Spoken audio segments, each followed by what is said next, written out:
Sangkuni pun barusan berkhianat lagi minggu lalu. Kanjeng Raden Multimedia, silakan copy file-file saya. Dan itu dibuktikan di live saya pun. Tapi kemudian apa? File saya nggak boleh di copy lo ya. Gitu. Enak aja. Wah, kalau gitu kamu ke laut aja dan jadi zombie saja dia. Udah jadi zombie. Nah, jadi kisah ini akan terus lanjut.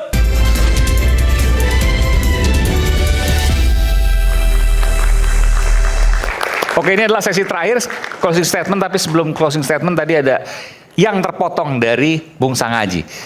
Kesimpulan BAP yang memeriksa Pak Jokowi, betul ya? Oke, silakan. Ya, kalau saya lihat dari BAP Pak Jokowi 90% bobotnya adalah lebih kepada pencemaran nama baik dan fitnah. 10% hanya berurusan dengan ijazah. Dokumen karena, itu. Okay. Karena BAP Pak Jokowi itu ada dua. BAP sebelum P19 dan BAP setelah P19.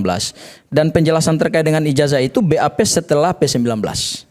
Yang hanya ada beberapa pertanyaan yang mungkin tidak perlu saya buka secara Apa yang Anda sampaikan situ? Artinya bahwa memang yang dikejar adalah pencemaran nama baik. Pencemaran nama baik dan pembuktian ijazahnya. Artinya saya ingin mengkorelasikan dengan pernyataan Pak Gayus Lumbun yang sebenarnya dari awal kami concernnya di situ. Dalam konteks kita membuktikan ijazah ini asli atau palsu, maka kualifikasi deliknya bukan pencemaran nama baik dan fitnah. Kualifikasi deliknya adalah pemalsuan dokumen pasal 263 KUHP yang lama yang itu dilaporkan oleh TPUA di Bareskrim Polri. Kenapa itu kemudian dihentikan? Harusnya naikkan kepada tahap penyidikan sehingga nanti penyidik bisa memeriksa cara Pak Jokowi mendapatkan ijazah itu secara detail, secara komprehensif. Karena gini, kalau dalam penggunaan pasal 310, 311 yang sekarang berubah menjadi 433 dan 434, itu menggunakan laboratorium forensik sebagai alat bukti utama dalam pembuktian ini, saya kira kurang tepat. Karena kenapa? Pencemaran nama baik dan fitnah itu berbeda kualifikasi deliknya dengan pemalsuan dokumen. Kalau pemalsuan dokumen, maka yang akan dikejar itu adalah dokumen ini asli atau palsu. Disitulah masuk laboratorium forensik. Ya, bukan dalam konteks pencemaran nama baik kita menggunakan laboratorium forensik. Ya, betul, kecurigaan kami begitu. Jadi kami melihat bahwa Perkapolri nomor 10 2009 itu memang sejak awal pada tahap penyelidikan di Bareskrim Polri dilanggar secara total. Pelanggarannya di mana? Pada saat Bareskrim Polri menghentikan laporan TPUA dengan menyatakan identik, itu tahapnya masih tahap penyelidikan. Belum tahap penyidikan. Sementara berdasarkan Perkapolri 10 2009, penggunaan instrumen laboratorium forensik itu untuk mendukung tingkat penyidikan. Jadi Bareskrim harus naikkan dulu dari penyelidikan menjadi penyidikan, baru kemudian penyidikan itu kan untuk mencari tersangka dan membuat perkara pidana menjadi terang. Disitulah baru dibolehkan penggunaan laboratorium forensik. Laboratorium forensik itu tidak bisa digunakan pada tahap penyelidikan. Ini Perkapolri. Kalau sandarannya adalah pada Perkaba, ingat dalam tata aturan perundang-undangan, aturan di bawah nggak boleh menegasikan aturan yang di atas. Aturan yang di atas menegaskan bahwa laboratorium forensik itu adalah instrumen penyidikan, bukan penyelidikan. Kalau kemudian tadi rekan Kuripai mengatakan bahwa ada Perkaba, ya kalau Perkaba itu adalah peraturan di bawah Kapolri, masa bisa mengalahkan peraturan Kapolri? Secara Stufenberg teori atau kita sebut dengan hierarki perundang-undangan yang dianut oleh Hans Kelsen dalam teori positivisme hukum, itu melanggar, itu nggak sesuai. Apalagi di dalam penggunaan laboratorium forensik perlu penyitaan. Penyitaan itu adalah upaya paksa. Upaya paksa itu hanya bisa dimungkinkan dalam tahap penyidikan, nggak bisa dalam tahap penyelidikan. Kalaupun tadi dikatakan bahwa, saya ambil contoh misalnya ada orang meninggal, ya, ada dokter forensik dipakai. Beda. Dalam tahap penyelidikan untuk menentukan ada peristiwa pidana atau tidak, dokter yang dipanggil itu bukan kemudian forensiknya yang dipakai, tapi keterangan ahlinya yang dipakai. Beda. Jadi jangan dicampur adukan antara tahap penyelidikan dan penyidikan. Ketemu jenazah katakanlah gitu ya. Ya, ketemu jenazah. Oke. Masuk ke pemeriksaan dokter forensik. Ya. Ingat, itu baru keterangan ahli yang diambil. Dalam tingkat penyelidikan dan penyidikan boleh menggunakan ahli. Tetapi bukan dalam konteks penggunaan alat bukti, bukan forensiknya yang dipakai, keterangan ahlinya yang dipakai. Baru kemudian dinaikkan pada tahap penyidikan, keterangan kita mendapatkan dua alat bukti. alat bukti keterangan Oke, ahli dan gini. kemudian keterangan Ada dari ketemu forensik. jenazah. Yes. Pertama yang harus dibuktikan pada tahap penyelidikan adalah ini Ini meninggalnya kenapa? kan harus ada forensik. Iya, forensiknya itu yang diminta keterangan ahlinya, bukan forensiknya yang penting. Bukan hasil forensiknya. Bukan, Tapi keterangan ahlinya yang keterangan penting. ahli forensik kan harus dalam proses forensik. Ya, karena begini, Nggak mungkin dia hanya, forensik, oh saya A, saya B, saya C tanpa saya melakukan forensik. gini, forensik itu ada dua. Pertama harus keluar namanya hasil. Oke. Ya, misalnya kedokteran forensik. Harus keluar surat. Kemudian dari surat itu nanti diperkuat dengan bukti ahli. Pada tahap penyelidikan, yang penting itu bukan keluar forensiknya dulu hasilnya, Ya, oke. tapi keterangan ahlinya dulu. Berdasarkan Jadi yang apa? dipertimbangkan itu keterangan ahlinya. Berdasarkan keilmuan dia. Yes, berdasarkan keilmuan dia. Karena itulah alat bukti. Baru kemudian naik pada tingkat penyidikan, dua-duanya langsung didapat. Ahli dapat. Keterangan ahli dan kemudian hasil laboratorium forensik. Itu yang benar. Jadi bukan seperti yang digunakan oleh Baris Krim Polri. Jadi bahwa ahli dulu harusnya baru kemudian diperiksa uji karena laboratorium gini, karena identik ahli atau kan tidak harus identik menggunakan- ijazahnya. Mas Aiman, ahli harus menggunakan instrumen. Ya. Ahli kan tidak bisa berpendapat kalau nggak pakai instrumen. Betul. Contoh misalnya menguji kematian mati karena racun. Harus diuji dulu oleh ahli melalui metodologi atau menggunakan instrumen. Tetapi ingat, yang dipertimbangkan dalam tahap penyelidikan itu adalah keterangan ahlinya yang penting, bukan forensiknya yang penting. Baru naik tahap penyidikan, barulah dikumpulkan keterangan forensik dan keterangan ahli. Itu dalam peraturan? Iya, dalam peraturan Perkapolri kan begitu. Oke. Apalagi ini kan naiknya tahap penyidikan. Makanya kemudian kami melihat dari awal, kalau kita kemudian mau menguji ijazah ini asli atau palsu, maka seharusnya laporan TPUA terkait dengan delik pasal 263 ayat 1 maupun ayat 2. Ayat 1 itu adalah membuat surat palsu, ayat 2 adalah menggunakan surat palsu. Itu yang harusnya diuji. Karena gini Mas Aiman, ada satu lagi saya lupa ya. Sekarang kalau kita masuk kepada pembuktian ijazah Pak Jokowi terkait dengan 14 ijazah pembanding. Berdasarkan Perkapolri nomor 10 2009, yang disebut ijazah pembanding itu kunci.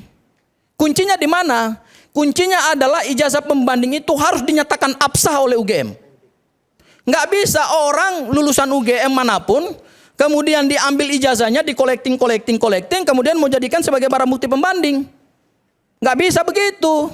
Berdasarkan Perkapolri 10 2009, maka untuk menyatakan asli terhadap sesuatu dokumen, kuncinya adalah pada pembanding. Pembanding ini harus diuji. Ijazah Pembanding. ini asli atau palsu juga. Oke. Saya ambil contoh. Pembuktian mata uang ya, pembuktian mata uang. Baik kita menggunakan Perkapolri 10 2009 maupun peraturan Bank Indonesia terkait dengan pengujian mata uang. Ketika Bank Indonesia melihat di dalam sistem peredaran atau dalam sistem keuangan ada mata uang yang ditemukan mata uang palsu, maka yang dilakukan oleh Bank Indonesia itu adalah pertama dia tarik dulu mata uang palsu itu. Kemudian dia tarik mata uang palsu, kemudian dia uji dengan mata uang yang dia keluarkan. Mata uang yang dia keluarkan itu adalah mata uang yang sah dan dia harus nyatakan bahwa mata uang pembanding adalah mata uang asli yang saya keluarkan. Kemudian setelah itu, kalau mau ditemukan ada dugaan tindak pidana pemalsuan mata uang, maka pernyataan dari Bank Indonesia beserta mata uang yang asli, beserta mata uang yang palsu diserahkan kepada penyidik. Baru disitulah penyidik bisa lagi melakukan uji laboratorium forensik. Dengan apa? Dengan pernyataan keabsahan mata uang dari Bank Indonesia, kemudian mata uang yang palsu baru diuji kembali. Oke. Oleh laboratorium forensik, baru disitulah bisa ditentukan ada peristiwa pidana atau tidak, dan siapa yang melakukan peristiwa pidana itu maka harus dimintai keterangan. Sebelum saya ke Bung Rifai, kalau dalam kasus ijazah ini pembandingnya tidak pernah dinyatakan asli. Lah kan pembandingnya kita nggak pernah tahu. Karena gini Mas Aiman, dari 712 barang bukti dokumen, ini menarik nih ya. Berapa? Sorry. 712 barang bukti dokumen. Oke. Bukan 709 ya, saya klarifikasi ya. Karena saya yang melihat daftar list barang bukti yang Bu Tifa belum dapat, minta-minta kemarin sampai kemudian marah-marah dengan jaksa ya. Bahkan diperintahkan oleh hakim, jaksa mau kasih pun nggak, sampai hari ini belum dikasih ya. Tapi kami sudah dapat. Meskipun kami nggak dikasih, tapi kami diperlihatkan. Di mana? Di sidang pra-peradilan, 2 kali sidang pra-peradilan. Baik pra-peradilan yang pertama maupun pra-peradilan yang kedua Mas Eman. Itu jaksa penuntut umum selaku turut termohon membawa daftar list barang bukti yang disita oleh penyidik Polda Metro Jaya. Jumlahnya berapa? 712. Dan saya yang meneliti. Dan 2 kali sidang pra peradilan Mas Aiman, saya teliti itu secara detail. Ternyata saya simpulkan adalah dari 712 dokumen yang disita itu, kebanyakan adalah dokumen politiknya Pak Joko Widodo. Maksudnya dokumen politik apa? Ijazah fotokopian legalisir atau apa? Ada fotokopi ijazah legalisir SD, SMP, SMA ada. Kemudian ada KHS ada, ya, kartu hasil studi. Kemudian ada juga pendaftaran mahasiswa, ya. Politik maksudnya apa? Contoh, fakta integritas. Pada saat Pak Jokowi menjadi calon wakil wali kota, gubernur, dan kemudian calon presiden. Kemudian pernyataan partai politik yang berisi memberikan dukungan kepada Pak Joko Widodo. Lah, ini kita buktikan proses politik. Anda mau mengatakan kita mau membuktikan nggak ada relevansinya itu? Ya nggak relevan dong. Jadi 148 saksi yang juga diperiksa. Nggak, dari 712 mayoritas dokumen politik. Ya ada banyak kan dokumen politik. Ada mesin ketik juga itu. Ada juga. Jadi ada surat pernyataan Pak Jokowi sendiri. Yang menurut Anda tidak ada relevansinya. Nanti saya beri kesempatan untuk Bung Rifai. Ya memang nggak ada relevansinya. Apa relevansinya? Kan mereka tidak pernah menuduh Pak Jokowi adalah calon wakil wali kota palsu, atau calon wakil gubernur, atau calon gubernur palsu, atau calon presiden palsu. Kan yang diteliti kan ijazahnya gitu loh. Tidak ada hubungan untuk pembuktian ijazah. Ya, artinya yang saya lihat adalah memang ini kesannya proses penyidikan ini mengumpulkan banyak sekali bukti, makanya dokumen berkas perkaranya Mas Aiman itu hampir 1 meter atau 1 meter lebih. Dan tadi saya tanya kepada Pak Prof Gayus, ini bukan mungkin ya, tapi pengalaman Pak Gayus aja nggak pernah melihat berkas perkara setinggi itu gitu loh. Ini baru perkaranya Pak Joko Widodo yang sebenarnya tuduhannya adalah pencemaran fitnah hanya berkaitan dengan objek ijazah. Kan untuk membuktikan tuduhan fitnah kan tidak perlu sampai 1 meter gitu loh, apalagi 1 meter lebih. Dan itu kalau nanti sidang pengadilan Mas Aiman, nanti bolehlah dilihat di dalam entah sidangnya Mas Roy atau Bu Tifa, itu jaksa pasti akan pakai troli. Karena saking beratnya kalau ditenteng tuh nggak mungkin gitu loh. Itu apa itu di dalamnya? 148 saksi. BAP-nya. Apakah BAP-nya saksi itu adalah kebanyakan saksi kami? Ya saksi kami mah sedikit, saksi yang meringankan itu sedikit. Justru lebih banyak adalah saksinya dari Pak Joko Widodo. Dan sepengetahuan saya, sepengalaman saya dalam perkara pidana, ya, mungkin ini satu-satunya perkara pidana yang melibatkan 148 saksi. Satu-satunya perkara pidana? Yes. Yang paling besar? Ya, coba lihat perkaranya Jessica Kumala Wongso. Berapa saksinya? Nggak sampai ratusan. Berkas perkaranya juga nggak sampai 1 meter. Apa yang Anda lihat itu? Padahal pembuktiannya rumit loh. Nggak, apa yang Anda lihat itu? Kenapa ya, artinya, saksi banyak? Yang saya lihat adalah mungkin aparat penegak hukum ingin memperlihatkan bahwa kami serius gitu dalam menangani perkara ini. Makanya Mas Aiman, ini fakta ya. Sebenarnya dalam menyusun surat dakwaan itu, jaksa itu hanya menyandarkan pada apa yang dilakukan oleh penyidik Polda Metro Jaya. Ketika jaksa dieksepsi atau dilakukan nota perlawanan oleh oleh Pak Al-Katiri dan kawan-kawan. Coba kalau kita lihat, siapa yang kemudian membuat 2 rezim undang-undang? Yang membuat 2 rezim undang-undang itu dari Polda. Saya bacakan ya. Pada tanggal 30 Maret 2026 ada pemberitahuan perubahan penerapan pasal. Dari mana? Dari Dirkrimum, dari penyidik. Kepada siapa? Kepada Kepala Kejaksaan Tinggi DKI. Jadi yang pertama kali membuat kebimbangan dan ambiguitas dalam penerapan pasal itu justru penyidik sendiri. Bukan penuntut umum. Penuntut umum itu sebenarnya hanya menerima berkas dari penyidik. Makanya sebenarnya dari awal kami melihat bahwa penyidik sendiri pun bingung juga gitu loh dalam menerapkan pasal dan dalam menerapkan undang-undang. Dan itu berdasarkan surat yang mereka kirim ke Kejaksaan Tinggi. Dipersingkat boleh? Ya, jadi ingin saya katakan adalah sudahlah, yang akan dibuktikan dalam perkara ini bukan ijazah palsu asli atau palsu, tetapi lebih kepada pencemaran nama baik dan fitnah. Dan disusupkan lagi dengan 2 pasal selundupan, yaitu pasal 32 dan pasal 35. Kenapa? Itu yang sebenarnya kami uji dalam pra peradilan.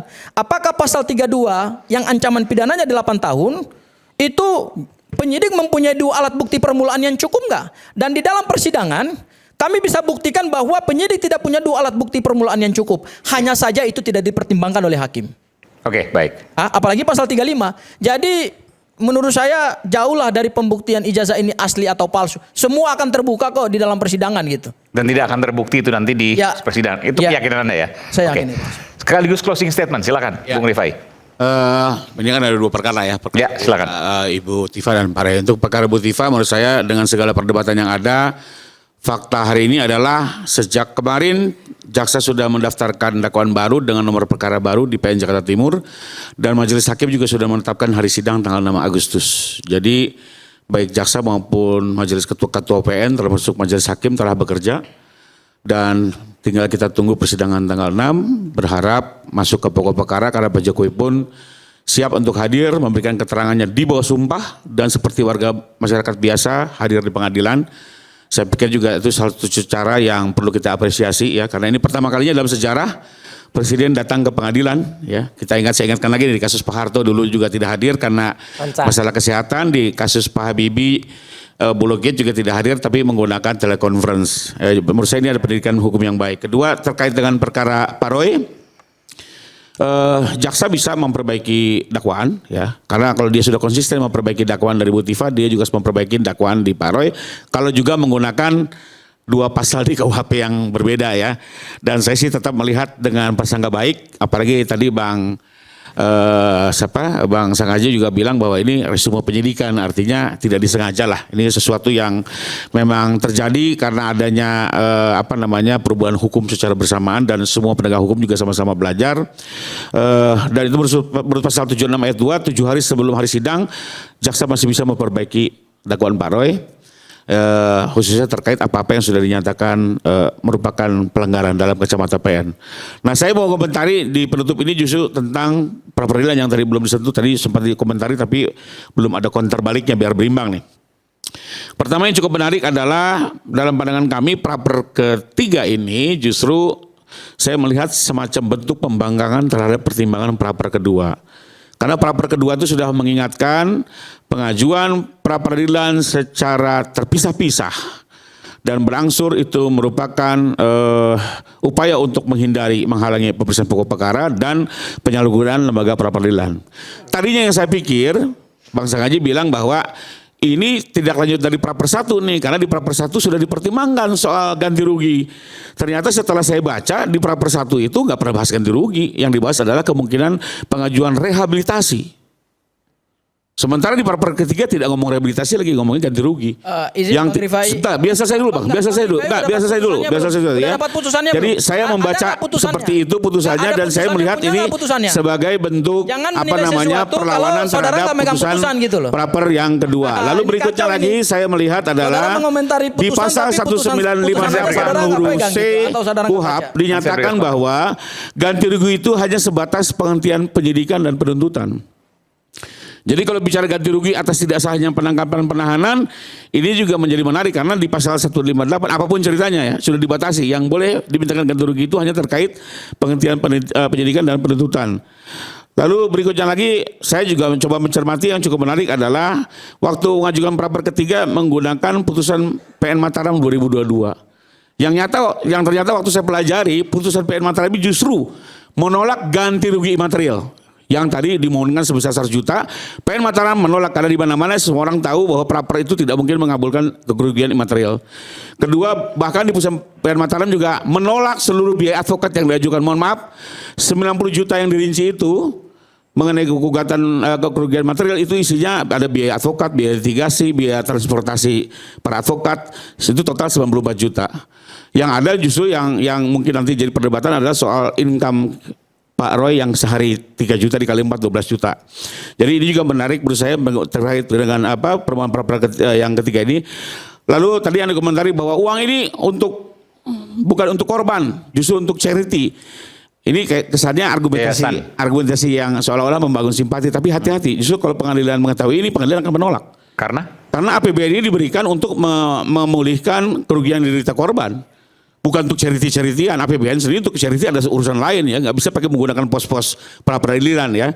Dan terakhir saya komentari terhadap praper ketiga, lagi-lagi kalau kami inginnya segera ke pokok perkara, mohon maaf Pak Roy, jadi kami juga berharap hakim di PN Selatan segera bersikap mengambil keputusan agar segera praper ini ditolak atau apapun dikabulkan, juga kami menghormati saja, tapi intinya selesai praper masuk ke pokok perkara agar segera persoalan ini tuntas disidangkan di pokok perkara.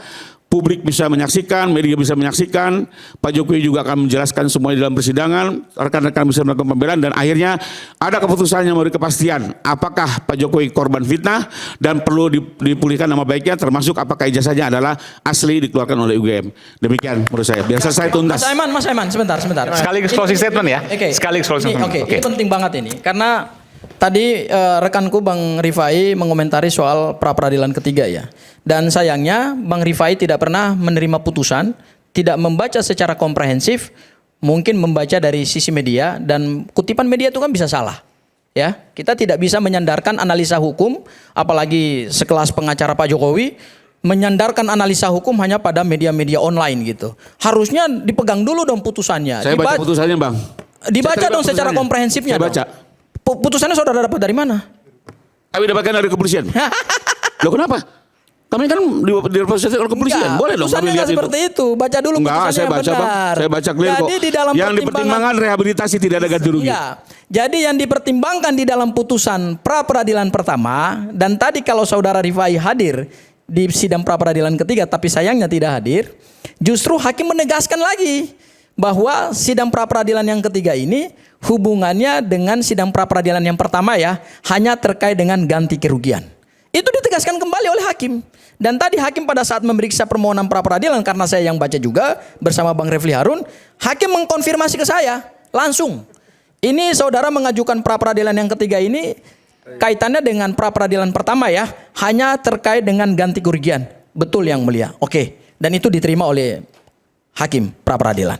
Jadi jangan kita berasumsi terkait dengan sesuatu yang kita sendiri tidak mengalami gitu loh. Itu satu hal. Hal yang kedua adalah terkait dengan ganti kerugian. Bahwa ganti kerugian ini dimohonkan itu adalah hak seorang tersangka yang karena ada upaya paksa, penangkapan, penahanan, penggeledahan, itu kemudian secara hukum negara punya hak untuk meminta ganti rugi. Supaya apa? Orang itu jangan diperlakukan seenaknya gitu loh. Jangan asal main tangkap, main tahan tanpa pertimbangan hukum yang akurat, tanpa pertimbangan yuridis, dan tanpa pertimbangan kebutuhan penegakan hukum. Dan itu kami uji dalam pra peradilan pertama, makanya dikabulkan. Ya, nah, karena ini kaitannya dengan pengembalian hak seorang tersangka, maka perumusan nilai ganti kerugian itu juga didasarkan pada peraturan perundang-undangan, minimal 500.000, maksimal 100 juta. Dan kami tadi mengajukan permohonan pra peradilan ganti kerugian itu dua. Pertama adalah material, karena ada kehilangan hak-hak ekonomi seorang tersangka pada saat ditangkap, ditahan, ya. Kemudian juga ada imaterial. Imaterialnya dari mana?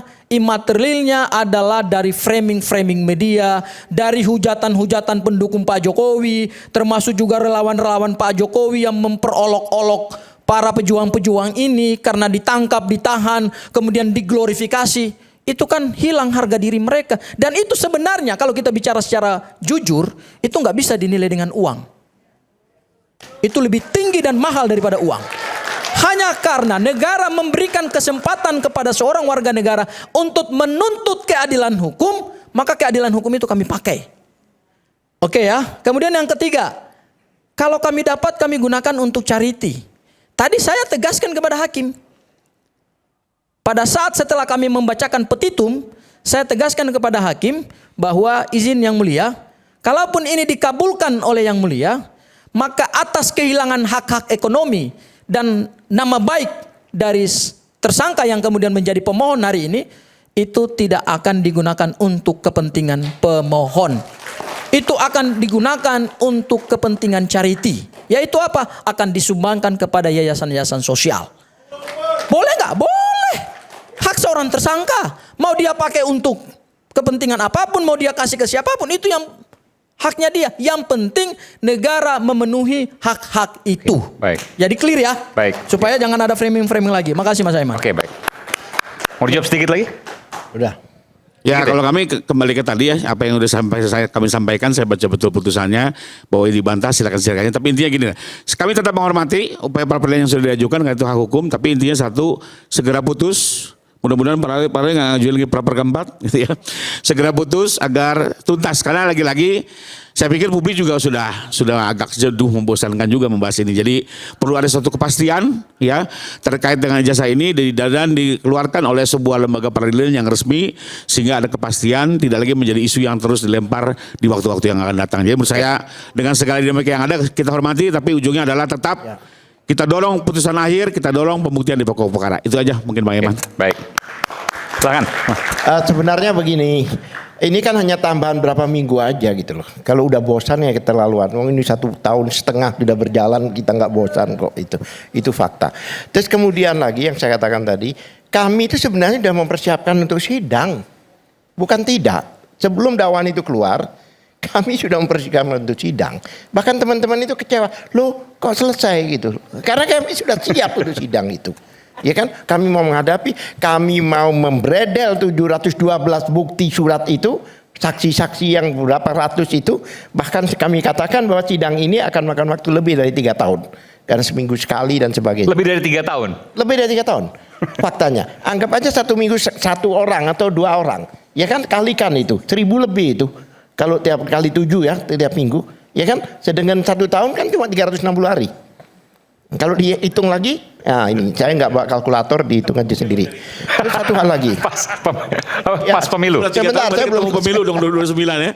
Ya, jadi kami Maksudnya siap untuk sidang. Bang Iman yang tahu berarti. Kami siap untuk sidang, untuk menghadapi sidang dan sebagainya, ya kan? Otomatis. Dan satu hal lagi, tadi dibacakan di situ, hakim itu tidak merujuk ke ayat 4. Merujuknya itu 75 ayat 1 dan 3. 2 dan 3, bukan ayat 4. Ayat 4 ini bukan demi hukum, bukan demi hukum, bukan amanat dari undang-undang. Inisiatif hakim itu, coba dibaca, ya kan? Itu memberi kesempatan untuk melakukan pengulangan dari dakwaan itu. Ya, tapi dan itu tidak ada batas waktu. Bayangkan ini tidak ada kepastian hukum. Kapan? 1 tahun depan? Masih bisa dilakukan. Nah, sebenarnya yang seharusnya dilakukan oleh jaksa yaitu menggunakan pasal 206. Dan itu sudah sering dilakukan itu, yaitu banding. Jadi perlawanan itu adalah perlawanan melalui banding dan ada batas waktu di situ. 14 hari dan sebagainya. Ya, kalau sudah pakai 75 ayat 2 dengan pengulangan dan sebagainya, ini benar-benar sudah tidak bisa diterapkan lagi. Apalagi putusan itu adalah batal demi hukum. Paham mahasiswa batal demi hukum? Dianggap tidak ada. Bahkan dokumen itu dikembalikan. Oleh sebab itu saya sepakat bahwa Dr. Tifa adalah orang bebas sekarang ini. Oke. Sehingga dia bertanya bahwa nanti saya duduk di mana, saya juga bingung duduk di mana, Bu. Gitu. Ya kan? Oke. Iya, terima kasih. Baik. Tadi kalau saya koreksi 3 tahun lagi pemilu, enggak, pemilu 2 tahun lagi karena 2029 itu bulan Februari, jadi nggak dihitung. Jadi kalau ada relevansinya hari ini kemudian ada survei yang kemudian tidak diakui di publikasi tapi tidak dibantah isinya, itu silakan diterjemahkan kan gitu. Mungkin publik juga udah tahu. Oke. Silakan, Mas Roy. Ya, nggak apa-apa, saya dulu. Jadi gini, Mas Aiman, sebelum saya nanti seperti biasa ya, ada 2 hal yang saya sampaikan. Yang pertama, kalau tadi Bang Rifai ya menyampaikan ada perkara petun dan lain sebagainya. Sekarang pun sebenarnya, terima kasih informasinya Mbak Mary ya, bersama ibu-ibu pejuang itu juga luar biasa ya, gitu dari KNPRI ya. Dan juga di sini ada hadir Bu Mary dari Lampung bersama teman-teman dari Lampung, ini luar biasa loh ya. Nah, saya diberikan informasi Mas Aiman dan semua perlu bahwa sekarang sedang berjalan juga sidang PT UN yang ada di Jakarta Pusat antara penggugatnya Pak Bonatua dengan Pak Laksamana Mur ya, terhadap 1 Rektor UGM Prof. OH Emilia, 2 Prof. Naim, 3 Prof. Budiadi, Dan keempat adalah kepala KPU. Ini menggugat dan hebatnya sekarang sudah sampai pada tahap mediasi dan paling hebatnya lagi Ova, kemudian Prof. Naim, Prof. Ova, Prof. Naim dan Prof. Budiadi tidak pernah datang, ya. Jadi perkara akan lanjut ke pengujian, ya gitu, pembuktian nanti. Jadi itu masih jalan petun itu, karena agendanya adalah mediasi. Itu perkara nomor 395 kalau nggak salah di PN Pusat, ya di Pengadilan Negeri Pusat. Yang kedua, Mas Aiman, kalau diperhatikan, saya di sini pakai pin, dan ini pinnya bukan pin saya, bukan pin Dr. Tifa. Inilah pin Save Ugroseno. Ya. Kenapa? Besok pagi, Mas Aiman, Pak Ugroseno juga akan mengalami apa yang saya alami, apa yang Dr. Tifa alami. Dikriminalisasi atas sebuah peristiwa yang beliau dulu bahkan persembahkan, hibahkan kepada Polri. Mungkin nanti Prof. Besok Pak Ugro dipanggil. Iya. Di Barreskrim. Boleh. Diundang klarifikasi. Ya. Oke. Boleh pakai ini Pak? Ya, atau mungkin nggak usah. Oke, nanti di mana? Di Polda. Saya lanjut lagi ya, nanti. Ya. Boleh. Di Polda Pak. Di Kortas Tipikor. Oh, Mabes Polri. Namanya Oke. panjang. Baik, Kortas Tipikor. Besok jatuh jam berapa Pak? Jam 10. Oke, baik. Ya, jadi ini adalah wujud dari kita sesama pejuang itu saling membersamai. Termasuk juga Mas, saya juga akan membersamai sahabat kita di Kalimantan Selatan, Babe Aldo. Ya, kemarin saya sudah ngobrol juga dengan kuasa hukumnya. Kita saling kolaborasi. Jadi tim hukum kami, Tauhom, akan juga berkolaborasi dengan timnya Babe Aldo. Karena tiba-tiba itu ditangkap. Kemudian juga di penjadian pakai rompi orange. Kemudian diborgol. Ya, atas dia membuat berita ada seseorang yang flexing dan lain sebagainya. Jadi ini kan jahat banget gitu, Mas. Kayak gitu. Jadi jangan khawatir, Mas. Dan satu lagi yang menarik kalau soal Pak Ugro tadi, ya. Bahkan beliau tuh ditawar-tawari oleh orang, gitu loh. Pak Ugro, saya jadi kuasa hukumnya ya. Nanti Bapak akan saya hina-hina lagi, karena saya juga pernah memecat klien saya. Dr. Tifa pernah dipecat oleh dia. Dan dia sekarang nawari Pak Ugro. Pak Al-Katiri juga pernah dipecat. Siapa dia? Tentu teman-teman tahu lah. Ya. Yang nyinyir sekali. Ya. Mas Roy, saya juga dipecat. Nah, itu juga dipecat. Mas Gafur juga dipecat. Bu Aya juga dipecat. Orang sudah mecat-mecat di antara kita dan itu melanggar loh. TPUA melanggar undang-undang. Ya, salah seorang. Bukan TPUA. Dia sendiri sebenarnya keluar dari TPUA. Bukan TPUA. Bukan, ada lagunya Udin Sedunia. Jadi itu pun sebenarnya secara etika advokat gak boleh. Dia kan dulu pernah menjadi advokat saya. Kemudian sekarang menyerang-nyerang kliennya. Itu nggak boleh itu, ya kayak gitu. Masa dia nggak ngerti? Tapi udahlah, biarin aja ke laut aja nanti. Nah, jadi apa yang saya ceritakan ini sebenarnya sama persis dengan tadi yang sudah disampaikan Mas Ferdinand Huta Hayan. Wah, jadi jangan bayangkan bahwa bumi gonjang-ganjing itu akan terang seperti ini. Tidak, bumi gonjang-ganjing nanti akhirnya peristiwa ini akan gelap gini. Ya, gelap gulita kayak Ferdinand apa tadi menceritakan ini, karena ujungnya tidak akan ketemu nanti ujungnya. Ya, kenapa ujungnya akan? Karena awalnya itu terjadi pengkhianatan, ya, antara Sengkuni. Wah, ini Sengkuni nih. Sengkuni pun barusan berkhianat lagi minggu lalu. Kanjeng Raden Multimedia, silakan copy file-file saya. Dan itu dibuktikan di live saya pun. Tapi kemudian apa? File saya nggak boleh di-copy lo ya. Gitu. Enak aja. Wah, kalau gitu kamu ke laut aja dan jadi zombie saja dia. Udah jadi zombie. Nah, jadi kisah ini akan terus lanjut. Yaitu apa? Lanjut dengan Petro. Petro yang terus mengejar-mengejar. Gajah Modo. Ini gajah ini tak kejar-kejar. Tolong akui jasaku. Terus nggak mungkin diakui karena para profesor. Wah, ini maha guru ini ya. Ini namanya Bedara Guru. Ijazahnya memang palsu itu. Coba kalau berani para Bedara Guru ini pegang ijazahnya. Jadi jangan hanya naratif ya. Pegang ijazahnya dan kemudian sampaikan. ijazah ini saya keluarkan atau UGM keluarkan tahun 85 dan asli. Wah, kalau berani. Tapi nggak berani sampai ijazah. Fufu, fafa, maksulin saja. Ini juga sama, rasa gelap, hidup jelas, ijazahku juga palsu. Fufu, fafa, maksulin saja. Bumi gonjang-ganjing, langit gelap. Gajah Mada tetap tegar dan kita menunggu kejujuran Gajah Mada. Bumi gonjang-ganjing, langit gelap. Selesai. Gajah Mada tuh pengacara.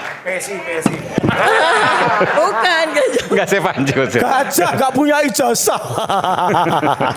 Enggak, karena kan ada nama Gajah Mada. Ada. Lain itu Jamada. Oke. Iya.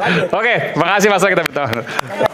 Oke, silakan Dokter Tifa. Ya, jadi karena tadi ada satu sekelumit peristiwa yang sangat penting yang udah disinggung soal pecat memecat, ini saya perlu klarifikasi. Jadi saya pernah menjadi klien dari seseorang yang lagunya Udin Sedunia gitu ya. Di awal-awal kasus ini ya. Kemudian pada sebuah peristiwa yang sangat unik. Jadi saya tanggal 28 Juni 2025 itu diundang oleh salah satu media, salah satu apa? TV begitu ya, sebut saja ALC ya, saya diundang. Nah pada waktu itu saya sedang ujian penerbaan S3 saya, melihat waktunya nggak mungkin saya hadir. Karena itu saya kemudian minta lawyer saya, jadi di situ kan ada 77 lawyer waktu itu ya. Ada saya dan saya yang bela Pak. Ya, nah kemudian saya minta Pak Al-Katiri untuk mewakili saya karena saya tidak mungkin hadir di situ. Nah Pak Al-Katiri hadir dan membuat sesuatu yang spektakuler, yaitu identik itu bukan berarti asli itu ya di situ ya. Anda bisa lihat rekamannya. Apa yang terjadi? Besok pagi beliau dipecat. Karena katanya melanggar etika. Kenapa bicara di media tidak izin saya gitu ya. Kemudian karena saya tidak terima ya. Loh, lawyer saya kok dipecat? Saya katakan ini enggak boleh seperti itu. 2 hari kemudian saya sebagai klien dipecat. Mana ada dalam sejarah dunia klien dipecat. Jadi ini satu-satu yang terjadi gitu. Lalu kemudian ternyata beruntun ya, ada lawyer kami juga ya. Kemudian saya disuruh milih dia atau milih Pak Al-Katiri ya. Tentu saja saya milih beliau ahli pidana undang-undang ITE. Mengapa saya tidak memilih beliau ya gitu. Jadi itu cerita itu saya baru pertama kali ini saya melakukan klarifikasi. Setelah 1 tahun ya, untuk supaya jelas. Dan kemudian yang bernasib seperti kami, bukan cuma kami berdua, bahkan terakhir Bang Gofur Sangaji juga dipecat sama dia. Baik ya, nah jadi itu clarified dan ada saksinya, WA di mana kami dipecat juga kami masih simpan ya. Tentu saja mestinya ikatan advokat juga perlu mengetahui tentang tindak yang tidak etis tersebut gitu ya. Nah, lalu kemudian sebagai closing statement saya adalah bahwa begini. Tadi kita sudah clear ya pada acara ini, berkah sekali nih saya datang ya. Karena pertama adalah saya datang tuh menunjukkan bahwa saya tidak pernah gentar. Yep. Ya. Seperti yang tadi lawyer saya katakan Pak Abdullah Al-Katiri, bahwa kami sudah lama mempersiapkan untuk hadir sidang. Ya. Baik saya sebagai terdakwa maupun 27 advokat saya yang dipimpin oleh Pak Al-Katiri, kami udah siap. Kami udah pelajari 709 dokumen tersebut sampai kepada 712 dokumen kami sudah siap. Jadi kami sudah siap. Bismillah, kan saya katakan kalau eksepsi saya diterima alhamdulillah, kalau eksepsi saya ditolak bismillah, la haula wala quwata illa billahil aliyil azim. Kita siap insyaallah fastabiqul khairat ya. Kalau saya secara pribadi sebagai intelektual publik yang salah satu tugasnya sebagai peneliti, persoalannya bukan soal menang kalah, walaupun secara pengadilan saya menang kan gitu ya. Tetapi persoalan saya adalah benar atau salah. Dan itu tidak akan pernah saya tinggalkan sampai akhir hayat insya Allah ya. Itu closing statement saya. Dan masyarakat Indonesia kita mendapatkan sebuah pelajaran yang luar biasa. Jadi rugi sekali kalau Anda semua mahasiswa ya, generasi masa depan bangsa itu tidak mengikuti kasus ini. Karena kita belajar sama-sama, kita mendapatkan kuliah yang luar biasa. Dan yang membuat pencerahan bagi saya adalah sekali-kali jangan pernah kita sebagai warga negara itu sampai buta hukum. Kita harus ngerti, walaupun mungkin tidak secanggih, tidak sehebat para advokat ya, nanti mereka nggak dapat kerjaan kalau kita sehebat mereka ya. Tetapi setidak-tidaknya kita ngerti hukum. Kita harus tahu hukum. Sama dengan kalau ada orang mengatakan, oh ngapain ngomongin politik loh. Kita ini warga negara ini adalah insan politik. Jangan sampai kita tidak tahu politik. Kita ini warga negara juga insan hukum. Jangan sampai kita tidak tahu hukum. Ya, itu. Lalu yang terakhir adalah bahwa kasus ijazah ini harus menjadi agenda tidak hanya saya, tidak hanya Mas Roy, tapi juga 280 juta rakyat Indonesia. Pada waktu saya dilaporkan, saya sudah wanti-wanti ya. Saya udah wanti-wanti begini. Kalau sampai Tifa ditangkap atau diperkarakan, Roy ditangkap atau diperkarakan, akan ada Tifa 1, Tifa 2, Tifa 3 sampai 300. Akan ada Roy 1, Roy 2, Roy 3, Roy 4 sampai Roy 100. Dan ternyata sudah ada buktinya. Sekarang ini bertalu-talu, baik di PT UN, di pidana, di perdata, semua ahli sudah bangkit untuk melaporkan dan membuat clear, membuat jernih persoalan ijazah. Jadi Bang Rifai nanti kerja berat beliau ya untuk membela kliennya yang memang ya sudah waktunya buat kita. Jadi yang terakhir adalah bahwa apa yang terjadi pada saya, kenapa pasal yang dikenakan kepada saya adalah pencemaran nama baik, kemudian fitnah, itu untuk menimbulkan chilling effect, untuk menimbulkan perasaan freeze, ketakutan pada para ilmuwan, pada para peneliti, supaya jangan mengalami nasib seperti Tifa dan Roy begitu. Tapi apa yang terjadi? Kebenaran itu ketika pintunya sudah terbuka, dia sudah tidak mampu ditahan siapapun. Ya, maka kita sama-sama berdoa mudah-mudahan tidak terjadi seperti prediksinya Bang Ferdinand Tahian, bahwa kasus ini tidak harus menunggu sampai seperti Super Semar kasusnya.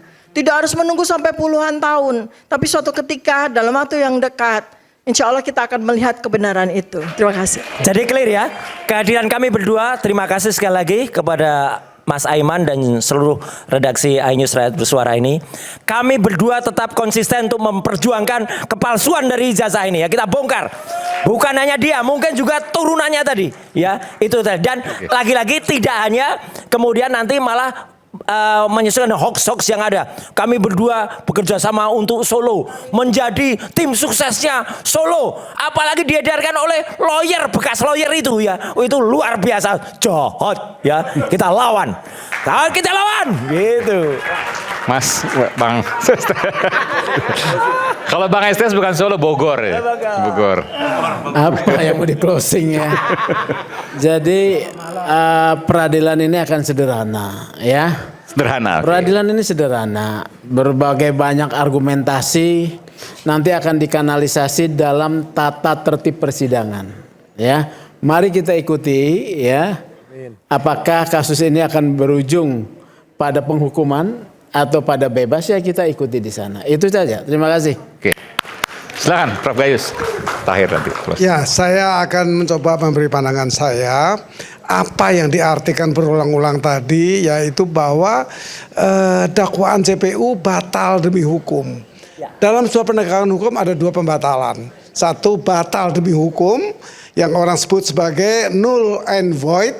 Tapi ada batal karena hukum yang disebut sebagai bagaimana hanya karena ketentuan hukum maka menjadi batalnya sebuah penegakan hukum atau voidable. Ini dua pengertian yang perlu dipahami. Karena kalau batal demi hukum, demi penegakan hukum dibatalkan, maka status terdakwa hilang karena batal demi hukum. Kalau karena hukum? Ya karena hukum itu harus diproses. Tetap diproses. Ya diproses karena memang batal karena hukum mengatur seperti itu. Kalau batal demi hukum kembali ke nol. Iya, karena sudah mulai proses hukum, penegakan hukum. Memang ini batal, dinyatakan batal demi hukum. Demikian dan tidak dilanjutkan, berkas dikembalikan kepada JPU. Artinya apa? Tidak, ya never exist. Dari pikiran saya seperti itu. Ditambah lagi keterangan bahwa kalau ada proses lain melalui registrasi baru. Artinya pihaknya juga baru. Gitu. Yang lama ikut serta kemudian kembali sebagai terdakwa, tidak seperti itu pandangan saya. Baik. Makasih. Baik. Pak Ugro mungkin sedikit saja. Terima kasih. Jadi saya meluruskan saja, misalnya ijazah itu tidak ada identik. Ijazah itu ya buktikan asli atau palsu. Otentik, boleh nggak disebut itu? Otentik itu biasanya misalnya super semar itu cari yang otentik mana kan masih susah seperti itu. Jadi beda-beda. Ya. Jadi kalau SIM itu ya nggak ada SIM identik, nggak ada. Asli atau palsu gitu? Yang asli atau palsu udah itu. Jadi jangan dibawa, ini identik nggak ada. Yang kedua misalnya ijazah dianalogikan dengan ada korban ditemukan mayat dan sebagainya. Inilah kejelian polisi-polisi yang memang pintar-pintar itu. Kalau menemukan mayat bayi di pinggir jalan itu pasti ada dugaan pidana. Tapi kalau ditemukan orang tua di sampingnya ada gerobak, ini mungkin pemulung. Ya, itu nggak perlu diotopsi, dilihat sakitnya apa di luar, ini sakit karena usia dan sebagainya. Tapi kalau bayi dikirim nanti ke mana? Ke rumah sakit, perlu visum luar atau visum dalam. Nah kalau bayi ya harus visum luar dan visum dalam, berarti butuh keterangan ahli, ahlinya apa? Ahli forensik seperti itu. Ya, jadi tidak bisa dianalogikan seperti itu. Nah saya yang terakhir kaitan pasal 75 ayat 4. Jadi jangan lupa bahwa kaitan dengan memperbaiki dakwaan. Jadi tidak ada membuat dakwaan baru, tidak saya temukan di KUHAP. Membuat dakwaan baru, tapi memperbaiki dakwaan itu masih dalam taraf jaksa mengajukan berkas perkara pengadilan, kemudian surat dakwaan tadi mungkin ada kekurangan sesuai dengan pasal 75 ayat 2, ada nama, tanda tangan dan sebagainya situ. Nah hakim melihat perlu diperbaiki. Nah hakim sudah menentukan, setelah diperbaiki, hakim menentukan sidang tanggal 15. Nah tanggal 8 perbaikan sudah masuk, itu 7 hari, kuncinya di situ. Ya. Kemudian kalau dengan putusan sela ini 206 yang tepat. Ya. Tapi 206 kan dinyatakan dakwaan jaksa terhadap berkas perkara Dr. Tifa dinyatakan batal demi hukum. Jaksa diberikan perlawanan ke pengadilan tinggi. Ya, jadi tidak dikatakan membuat dakwaan baru. Ini dakwaan batal demi hukum, ibarat mobil tabrakan hancur total, nggak mungkin diperbaiki. Udah selesai gitu loh. Jadi bisa ngajukan banding ke pengadilan tinggi. Jadi itu supaya jelas tidak membingungkan ini pasal 75 ayat 4 atau pasal 206. Yang jelas ini pasal 206. Itu saja, terima kasih. Oke, Pak. Terakhir, Bung Ferdinand, silakan. Terima kasih Mas Aiman. Saya sedikit mau menjelaskan tentang penerapan KUHAP supaya masyarakat kita juga mendapat pencerahan. Soal status terdakwa, ketika putusan ini telah diputuskan secara putusan sela, maka dinyatakan di sana batal demi hukum. Yang pertama itu sebelum kita bicara apakah status terdakwanya hilang atau tidak, atau nanti dalam dakwaan baru ini status saya apa, kata Dr. Tifa. Tentu kalau kita bicara KUHAP statusnya akan kembali menjadi terdakwa dengan dakwaan yang baru. Tetapi yang paling penting kita persoalkan sekarang adalah kapan pasal 206 itu bisa dipergunakan dan kapan pasal 75 ayat 4 itu dipergunakan oleh jaksa. Sepemahaman saya, ketika putusan itu menyatakan batal demi hukum, maka yang patut dipergunakan itu adalah pasal 206. Apa itu sih? Jaksa harus melakukan perlawanan ke pengadilan tinggi. Bukan memilih pasal 75 ayat 4 melakukan perbaikan terhadap dakwaan. Persoalan berikutnya kembali. Perlawanan bentuknya apa? Perlawanan bentuknya apa? Perlawanan itu banding istilahnya. Perlawanan kembali ke pengadilan tinggi. Setelah itu bisa dibanding? Bisa ke pengadilan tinggi. Ketika jaksa benar-benar yakin kami tidak salah menyusun dakwaan. Pertanyaan berikut adalah yang paling kita harus khawatirkan, bagaimana kalau ternyata setelah jaksa meregistrasi mendaftar ulang perkara dengan dakwaan yang telah diperbaiki, ternyata masih tidak cermat memenuhi pasal 75. What's going on? Apa yang akan terjadi? Nggak ada putusan sela lagi kan? Pertanyaannya di situ, apakah hakim akan terus menyidangkan perkara ini, memeriksa pokok perkara dan ternyata putusan di belakang nanti menyatakan, kan teman-teman ini pasti akan eksepsi toh? Eksepsinya ternyata diterima. Jadi pokok perkara yang diperiksa ini semua jadi apa? Jadi gorengan gosong. Udah 3 tahun ya? Ya walaupun 3 tahun, artinya apa? Prinsip peradilan cepat, murah dan kepastian itu kan tidak bisa dipenuhi. Itulah yang saya bilang kenapa ini semakin gelap gulita, ditambah menurut saya jaksa tetap keliru mengambil pasal 75 ayat 4 melakukan perbaikan. Harusnya mereka memilih pasal 206 banding, supaya status mereka, status Dr. Tifa ini tidak diawang-awang. Ketika dia banding melakukan perlawanan, statusnya tetap Tidak seperti sekarang. Statusnya ini kan status terdakwanya Tapi hilang nih. diterima oleh pengadilan dan kemudian akan Di pengadilan disidangkan. kita kan tidak tahu nanti. Kalau itu kan wajib diterima, diregistrasi. Harus diterima. Tetapi ketika dakwaan dibacakan nanti, kemudian teman-teman melakukan eksepsi. Keberatan. Dan ternyata dakwaan itu pun belum cermat memenuhi pasal 75. Apa yang akan terjadi? Kan pertanyaannya itu, apakah hakim akan mengatakan, contohnya nih, konyol-konyol nih, bego-begonya. Ternyata dalam perbaikan itu setelah dinyatakan perbaikan, tetap substansinya sama identik dengan yang pertama. Oke. Apakah hakim akan memeriksa atau hakim akan mengatakan, jaksa lu bego begini, mohon maaf. Ya udahlah kita harus akhiri di sini. Kalau ternyata ini kan jaksa sekarang menyatakan memperbaiki. Ya. Ternyata mereka kita anggaplah hilaf, perbaikannya tidak memenuhi syarat. Oke. Pasalnya rezim yang digunakan tetap rezim KUHP baru di dakwaan primer, rezim KUHP lama di dakwaan alternatif. Kan artinya kan tidak memenuhi syarat juga. Ini bagaimana nasib persidangan ini? Kan pertanyaan Jalan itu. tapi hambar dan sudah ketahuan. Ya enggak hasilnya. udah gunanya jalan. Tapi harus dijalankan. Ini kan jadi buang-buang waktu kita semua dan rakyat Indonesia ini akan diberikan suguhan tontonan yang apa kita bilang? Kita bilang lucu nggak juga? Kan sedih juga kita melihat persidangan yang tidak berguna. Iya kan? Ini pertanyaan bagi kita. Ini ke depan juga supaya menjadi perhatian bagi teman-teman kita di pemerintah maupun di legislatif yang membuat undang-undang. Karena dalam eksepsi ini setelah dinyatakan batal demi hukum juga tidak ada diatur di dalam KUHP batas waktu jaksa harus mengajukan perbaikan atau harus mengajukan perlawanan. Nggak ada. Tapi Anda setuju bahwa putusan yang sudah dibacakan oleh hakim putusan setelah itu ini membatalkan semua proses hukum yang ada? Saya tidak bersepakat dengan itu. Karena hak penuntutan tidak gugur. Tetapi ini menjadi semakin kabur, semakin tidak jelas ketika jaksa memilih pasal 75 ayat 4A memperlakukan perbaikan dakwaan. Karena mereka seharusnya melakukan banding perlawanan untuk mempertahankan itu. Tapi ketika mereka memilih pasal 75 ayat 4A, maka ini semakin kabur, semakin tidak jelas. Karena kita tidak tahu yang dia ajukan itu, perbaikan itu sudah akan memenuhi pasal 75 atau enggak. Oke, di dalam kita lihat KUHP sama-sama. soal syarat-syarat dakwaan. Baik.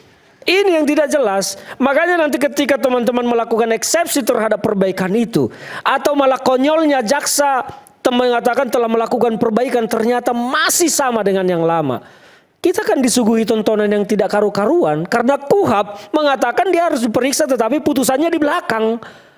Tidak lagi ada putusan sela. Jadi ini juga harus menjadi perhatian bagi pemerintah, Kementerian Hukum maupun teman-teman di DPR menyusun undang-undang supaya ada kepastian-kepastian yang diatur supaya tidak ada status-status seperti ini. Baik. Ini ngambang semua jadinya. Baik. Ngambang semua. Makanya saya katakan perkara ini tidak akan pernah menemukan kebenaran materialnya. Kalaupun teman-teman divonis bersalah itu hanya karena keyakinan yang tidak dilandasi dengan syarat putusan, diyakini secara sah dan meyakinkan, tetapi hanya menebak-nebak. Maka kita pun akan keluar dari pakem hukum. Lebih baik membebaskan 1000 yang bersalah daripada menghukum satu yang bersalah. Jadi kira-kira begitu. Ya semoga teman-teman masyarakat juga punya pandangan yang lain. Ini kan pemahaman saya. Saya tidak tahu pemahaman teman-teman yang lain. Ada Prof Bais di sini. Ya mohon izin Prof, saya jauh sekali dari Prof. Tapi itu pemahaman saya. Mudah-mudahan masyarakat juga tercerahkan. Silakan berpendapat juga. Terima kasih dari saya. Oke. Sedikit ya, Prof. Ya. Jadi pasal 206 itu sudah mulai proses. Ada dakwaan, kemudian ada perlawanan diberikan pendapat jaksa bagaimana, dipertimbangkan, muncul putusan sela tadi. Kalau pasal 75 tadi, ayat 4-nya tadi, itu belum ada perlawanan. Jadi itu kalau diajukan perbaikan, hanya nama, tanda-tanda sebagainya, kemudian kalau ada keberatan dari terdakwa atau advokatnya, itu nanti tetap dilanjutkan sidang, kemudian ditampilkan nanti pada saat putusan akhir. Iya. Itu saja. Jadi sekali lagi yang tepat adalah 206 bukan 206, 75 betul. ayat Baik. 4. Dia harus melakukan Harusnya perlawanan pengadilan berupa banding ke di pengadilan tinggi. Betul sekali. Oke. Jadi bukan memilih 75 ayat 4 itu. Maka 754 itu semakin membuat perkara ini tidak jelas.